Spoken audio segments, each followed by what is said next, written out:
Welcome to my YouTube channel. વિદ્યાર્થી મિત્રો, આજે આપણે ધોરણ 9 જે પ્રથમ પરીક્ષાની અસાઇનમેન્ટ આવી છે તેમાં વિભાગ બીમાં ચેપ્ટર નંબર 6 જોઈશું. ચલો, પહેલું કીધું છે ખૂણો પી અને ક્યુ શું છે? પૂરક કોણ છે. જો પી બરાબર ક્યુ પ્લસ 35 હોય તો પી અને ક્યુની કિંમત શોધો. તો પહેલાં તો એ ખબર હોવી જોઈએ પૂરક કોણનો માપનો સરવાળો કેટલો થાય? 180 અંશ થાય.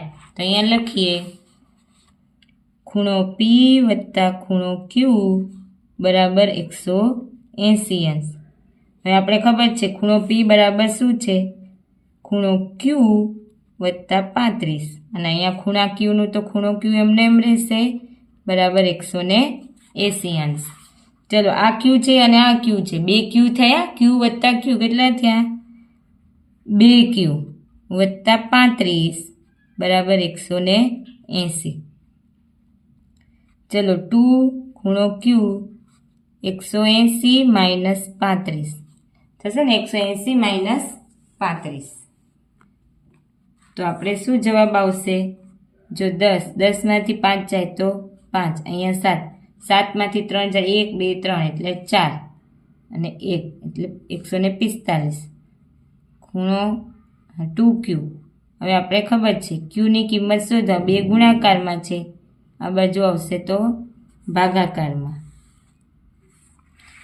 ચલો, 2 સત્તા 14, 2 દૂ 4 અને પછી 2 પંચા 10 એટલે તમારે 72.5 એટલે 72ના છેદમાં અડધું થાય. તમારે અસાઇનમેન્ટમાં જવાબ એવો આપ્યો છે 72 અને બીજો અડધો ડિગ્રી અંશ આપેલું છે, ડિગ્રી.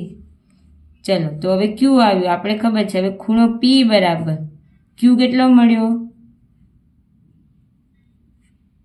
72.5 વત્તા 35 કરીએ તો આવશે 5, 5 ને 2 7 અને 7 ને 3 10 એટલે કેટલું આવ્યું? 107.5. આને લખવું આપણે ખૂણો પી બરાબર 107 અને અડધો ડિગ્રી.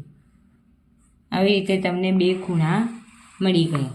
ચલો, હવે ખૂણો યાદ રાખજો, બે પૂરક કોણનો સરવાળો કેટલો હોય? 180. હવે અહીંયા એવું જ કીધું છે એબીસી અને એબીડી રેખિક જોડ છે. રેખિક જોડના ખૂણાનો રેખિક જોડના ખૂણાઓ એનો સરવાળો પણ કેટલો થાય? 180 અંશ. ખૂણો એબીસી બરાબર 2x પ્લસ 10 અંશ અને ખૂણો એબીડી 8x માઇનસ 30 હોય તો એબીસી અને એબીડી શોધો.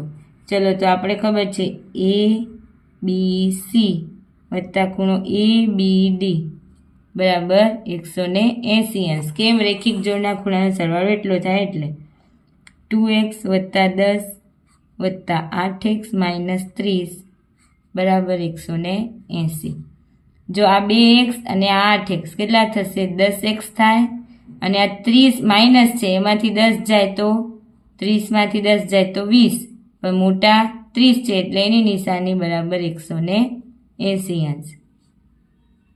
10x 180 વત્તા 20, આ 20 આ બાજુ આવશે એટલે પ્લસ થઈ જશે. 10x બરાબર 200, x બરાબર 200 ભાગ્યા 10 0 0. એક્સની કિંમત કેટલી આવી? 20 આવી. હવે બંનેમાં મૂકી દઈએ એક્સની કિંમત. ખૂણો એ બી સી કેટલું છે? 2x પ્લસ 10 તો મૂકીએ 2 ગુણ્યા 20 વત્તા 10, 20 દૂ 40 વત્તા 10 કેટલું આવ્યું? 50 અંશ. તો એ બી સી કેટલું આવ્યું? 50 અંશ. એવી રીતે ખૂણો એ બી ડી બરાબર 8x માઇનસ 30 અંશ. તો અહીંયા આપણે કરીએ 8x માઇનસ 30 અંશ. 8 ગુણ્યા 20 માઇનસ 30, 8 દૂ 16 એટલે 160 માઇનસ 30 એટલે કેટલું આવે? 130. તો ખૂણો એ બી ડી બરાબર 130 અંશ. જો હવે આ બે તમે જાતે ચેક કરી શકો છો. તમારો જે સવાલ છે એનો જવાબ સાચો છે ખોટો? 130 વત્તા 50 કેટલો થાય? 180. તો તમારો જવાબ સાચો છે. ચલો, હવે કીધું છે એ અને બી, સી અને ડી ક્યાં છેદે છે? પી બિંદુમાં છેદે છે. હવે એ પી સી, આ જે એ પી સી એ કેટલું આપ્યું છે? 2x પ્લસ 30 ડિગ્રી અને BPD એટલે આ ખૂણો અહીંયા અભિકોણ બને છે. અભિકોણમાં આપણે ખબર છે સામસામેના ખૂણા કેવા હોય? સમાન હોય. ચલો APC બરાબર BPD. કેમ? અભિકોણ. અભિકોણના ખૂણા કેવા હોય? સમાન. તો લખીએ 2x પ્લસ 30 અંશ વત્તા 4x માઇનસ 20 અંશ. તો હવે જો અહીંયા મોટું છે આ, તો અહીંયા 30 એમના એમ રહેવા દઈએ, આ 20ને આ બાજુ લઈ લઈએ તો પ્લસ, અને 4x એમના એમ, આ 2 આ બાજુ આવશે તો માઇનસ, આ 50, અહીંયા 2x, તો x બરાબર શું આવશે? 25 અંશ. કેટલું આવશે? 25. તો હવે આપણે કહીએ ખૂણો APC બરાબર શું છે? 2x plus 30. હવે લખીએ 2x કેટલો આવ્યો? 25 વત્તા 30. 25 દુ 50 વત્તા 30 તો 80 અંશ જવાબ આવે. તો લખીએ APC બરાબર, બંને બરાબર જ છે, અને BPD બરાબર 80 અંશ. હવે કિરણ YM એ XYZ નો દ્વિભાજક છે. હવે X, આ Y અને આ Z. હવે શું કીધું? YM એ કોનો દ્વિભાજક છે? XYZ નો. તો આપણે ખબર છે આ અને આ કેવા થાય? સરખા થાય, અડધા અડધા થાય. દ્વિભાજક એટલે અડધા ભાગમાં વિભાજિત કરે. તથા કિરણ YN, બીજું એક કિરણ છે એ MYZ નો.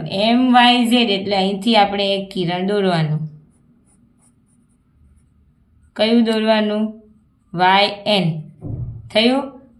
એ એના દ્વિભાગ છે. તો આ આટલો, જો આ આટલો આખો x છે તો આ કેટલો થાય? x બાય અડધો, અને આ બી x બાય અડધો થાય ને. x બાય અડધો અને x બાય અડધો, આ x છે એટલે દ્વિભાજક એટલે બે સરખા ભાગમાં વિભાજિત કરે.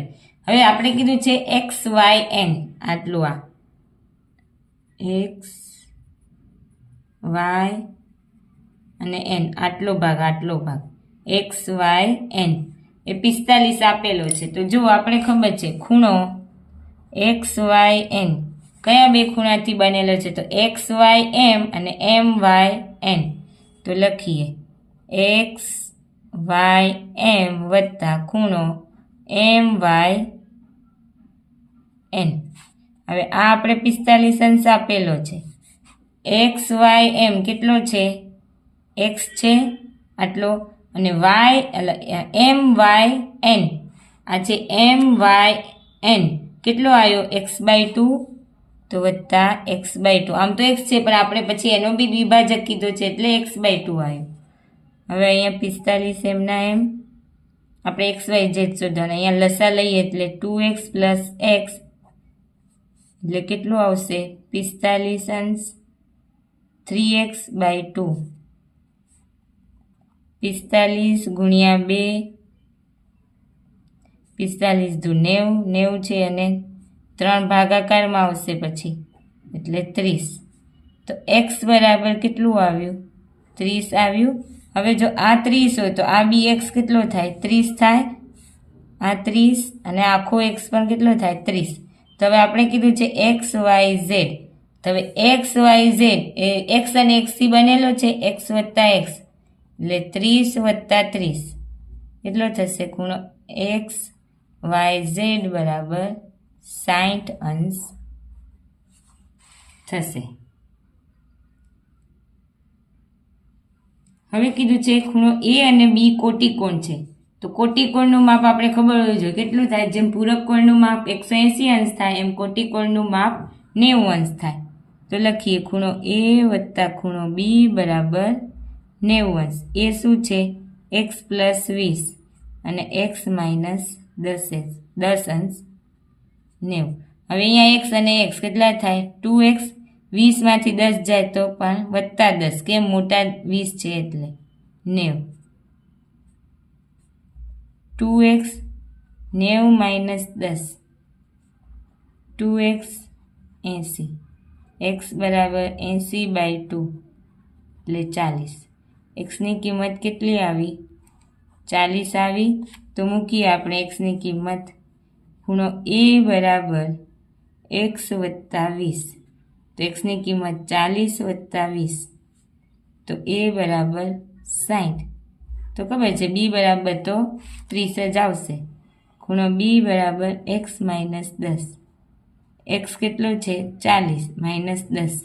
કેમ કે બંને કોટી કોણ કીધા છે એટલે ખૂણો બી બરાબર 30. જો 30 વત્તા 60 કેટલા થાય? 90. તો આવી ગયું બંને સરવાળો. તો આ જવાબ આપણો સાચો છે.